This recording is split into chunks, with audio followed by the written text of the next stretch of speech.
Hola a todos, mi nombre es Paola Roldán y les doy la bienvenida a este breve recorrido que llamo la evaluación como práctica de libertad.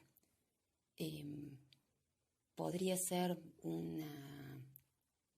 juega de algún modo con una idea de contradicción y de interpelación en términos de qué modo podemos atrevernos a sentirnos sujetos creadores de una nueva forma de pensar la evaluación.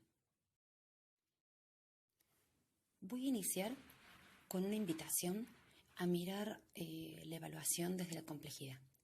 Para esto voy a proponerles un juego metafórico en donde cada una de las dimensiones a partir de las cuales elabore esta presentación la articulo a partir del ejercicio de mirada profundo de una imagen. Estas imágenes han sido elaboradas y seleccionadas de modo deliberado para esta presentación y tienen la potencialidad, a mi criterio, de ser propuestas potentes.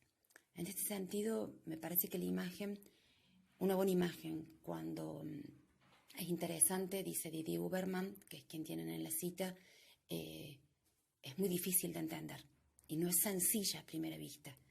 Y esto implica, ¿por qué? Porque abre múltiples sentidos, porque nos conmociona, porque ofrece oportunidades diversas y porque puede resignificarse el sentido a medida que las vuelvo a mirar. Y esa es la invitación, mirar la evaluación desde esa diversidad, desde esa complejidad y desde eso que nos pasa en el cuerpo. Porque la evaluación es algo que nos pasa, no es algo que sucede a otros o que sucede fuera. Es algo que nos pasa y que nos conmociona y que nos atraviesa. En esta placa en particular, lo que presento es la estructura de toda la propuesta. Básicamente son 4 ejes los que me propongo abordar: la evaluación como práctica política, la evaluación como práctica de conocimiento, la evaluación como derecho y la evaluación como experiencia. En estas 4 dimensiones, la intención es poder analizar de qué modo la evaluación se puede convertir realmente en una práctica de experiencia, en una posibilidad de libertad en términos de cómo los plantea Freire. Con esta imagen los invito a que reflexionemos sobre la relación entre la evaluación como práctica política. ¿Y esto qué quiere decir? Básicamente a partir de 2 preocupaciones en relación con la tendencia a la homogeneidad y la relación compleja con cómo atender la diversidad, y por otro lado estas cuestiones que se juegan entre lo que los procesos de selección y cómo pensar la noción de inclusión dentro del sistema educativo. Pero pensando en relación con la idea de homogeneidad y diversidad, la evaluación como dispositivo social, en este caso, se instala como una práctica de poder que trasciende el sistema educativo. O sea, la preocupación del dispositivo de la evaluación, por más que intentemos abordarla como una preocupación centrada en el conocimiento, centrada en el aprendizaje, tiene un componente de orden social vinculado con los procesos de selección, en la cual la escuela es protagonista como institución de reproducción de ese orden. Esta metáfora de la escuela como reproductora, como máquina de reproducción, está de algún modo abordada en esta imagen, pero me parece que acá se juegan ideas interesantes, en donde estas relaciones de poder se tensan con la lógica del mercado, en donde quien determina cuáles son las competencias válidas para ser enseñadas y por lo tanto evaluadas, qué es lo que significa ser un alumno exitoso, qué es lo que significa ser un docente exitoso, quiénes son los que quedan dentro, quiénes quedan fuera, qué pueden ver, qué pueden mirar, y qué termina siendo ese proceso de homogeneización como proceso de disolución absoluta de la subjetividad, en donde para poder pensar procesos de transmisión y de enseñanza tenemos que poder garantizar lo común, pero sin embargo en eso de lo común se nos juegan procesos de homogeneidad.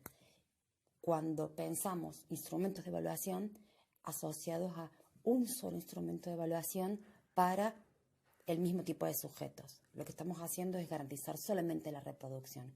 Y cuando encima ese instrumento lo despojamos de su carácter político y de su vinculación como instrumento de poder, aún más lo vaciamos de sentido y lo exponemos a esa lógica de mercado. En el caso de esta imagen, me interesa poder analizar como eje la idea de la evaluación como práctica de conocimiento. ¿Qué evaluamos? ¿Qué decidimos no evaluar? ¿Y qué versiones de lo correcto o incorrecto ponderamos? Si miramos con detenimiento la imagen, se juegan ideas en términos de qué es lo real y qué es lo verdadero en este escenario. Primero se trata de un escenario que ya está hablando de un primer nivel de ficción. Segundo, habla de actores que están representando y montando una obra y de alguien que mira esa propia obra, que podría ser la misma maestra, el mismo docente. Habla de alumnos iguales, de docentes iguales. Habla de un montaje, pero habla de un teatro vacío. Cuando esta metáfora potente habla de la noción de ficción, en algún modo nos interpela con una preocupación clave que no es habitual cuando pensamos en evaluación, y es qué noción de verdad o qué noción de saber estamos evaluando. Habitualmente cuando pensamos en la evaluación nos preocupamos por cuáles son los mejores instrumentos para evaluar, pero no pensamos cuál es el recorte que hace ese instrumento. Cada instrumento decide qué noción de saber decide evaluar y construye nociones entre lo verdadero lo verdadero y lo erróneo, o lo correcto y lo incorrecto. Porque lo que determina esa construcción de la evaluación habitualmente es detectar cuál es el error. Estos instrumentos de evaluación determinan y clasifican y ponen el margen en función de quién acierta y quién se equivoca. Y cuando yo manejo la noción del saber en función de lo acertado o de lo incorrecto, estoy transmitiendo una noción de verdad determinada. En este sentido, el eje podría ser mirar, bueno, en función de aquello que enseño, qué es lo que estoy evaluando. Y en función de eso que evalúo, qué concepciones de verdad transmito. Si yo explico y abordo y entiendo que las ciencias sociales son un saber complejo, ¿por qué habría una sola versión y una sola respuesta correcta a un instrumento sobre ciencias sociales? Si yo entiendo que la matemática responde a una mirada de la complejidad y que solo en algunas perspectivas el 2 más 2 es 4, sino que existen múltiples maneras de poder pensar la relación entre los números, la variable entre el infinito y lo no finito, que también entonces vuelve a cuestionar las nociones de verdad. Eso no quiere decir de que no existan instrumentos que tengan que poder trabajar, por ejemplo, con vocabulario técnico, y que yo requiero armar un instrumento de verdadero o falso que pueda garantizarme de que mi alumno está de alguna manera comprendiendo mis definiciones sobre el vocabulario técnico. Pero hay otros tipos de instrumentos que... pero ese instrumento en verdadero o falso jamás me podría dar valoraciones o interpretaciones respecto de la noción de lo complejo, de lo múltiple, de lo diverso, y mucho menos de lo interdisciplinario. ¿Cómo poder pensar en el marco de esta propuesta que ustedes están abordando, tan interesante, la noción de lo interdisciplinario? La integración de campos de saber solo remite a propuestas de evaluaciones complejas. ¿Por qué? Porque hay que redefinir profundamente qué quiero enseñar, y en ese marco no solo tengo que preocuparme porque no haya que la noción de lo verdadero sea solamente lo que está escrito en el manual de la página tal a la página tal, sino que tengo que empezar a negociar con mi colega y tengo que pensar a plantearme el saber de una manera diferente. Dando continuidad con lo anterior, uso esta nueva imagen para preguntarme o abordar esta idea de la evaluación como derecho. Todo remitiendo a esta misma preocupación de la evaluación como práctica de libertad, ¿no? Entonces, ¿qué enseñamos al evaluar? ¿Cuánto contribuimos al aprendizaje del alumno en nuestras prácticas de evaluación? ¿Y cómo retroalimentamos el aprendizaje?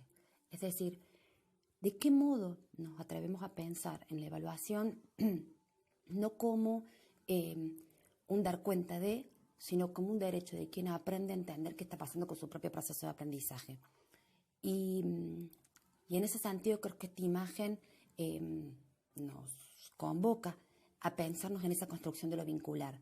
Porque si yo me preocupo por qué pasa con el otro, el modo será en algunos tirando una soga, en otros sentándome con ellos a conversar, en otros susurrando juntos, en otros mirando de alguna manera singular. Son como escenarios diversos, múltiples, en los cuales tiendo a pensar que los puentes que tengo que construir para ayudar al otro, para entender qué está pasando con su aprendizaje, son diferentes. Eso pone en relieve, en lugar de que la evaluación debería poder ser un espacio de suministro de información para quien está en proceso de aprendizaje, para entender qué está pasando con su proceso.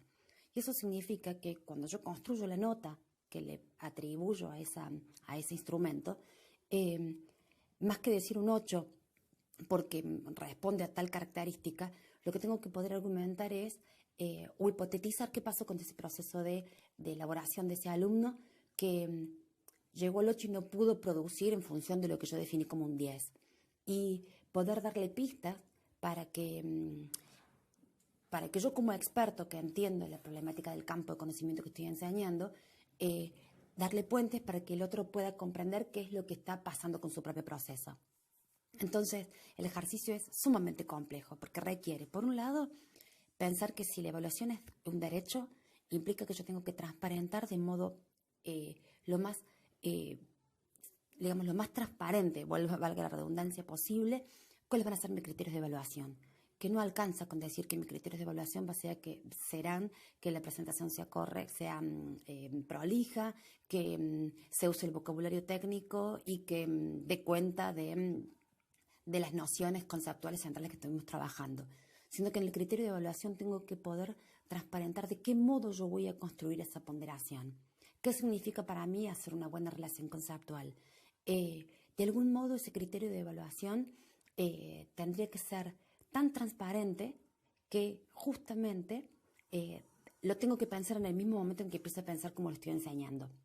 Entonces ese criterio de evaluación tengo que trabajarlo, repetirlo y reproducirlo y reiterarlo un montón de veces mientras estoy enseñando, y entonces de esa manera es casi como que le estoy anticipando cuál va a ser su propia propuesta de evaluación. Es decir, le estoy dando el instrumento de evaluación antes del momento en que lo estoy evaluando.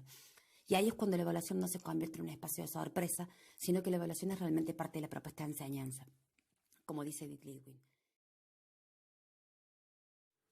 Por último, y de algún modo como síntesis, en esta última imagen simplemente explicitar o enunciar de modo concreto algunas de las pistas que estuvimos trabajando a lo largo de la presentación.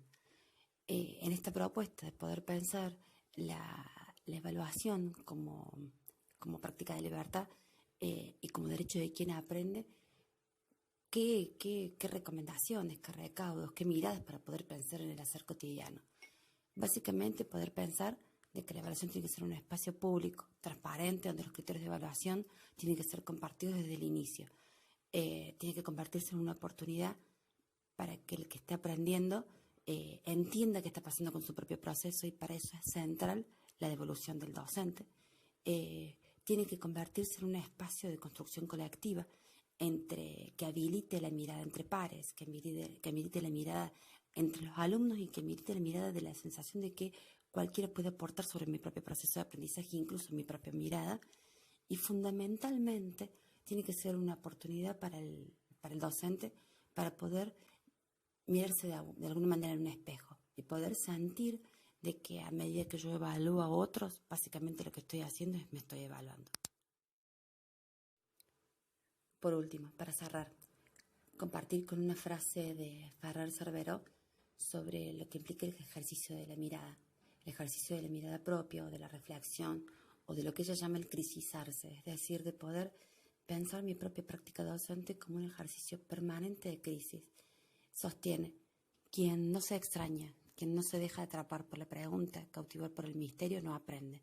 Quien no se vuelve extranjero de sí mismo, no sabe de sí, no se visita, no se explora, no se aventura, no viaja. Muchas gracias por todo.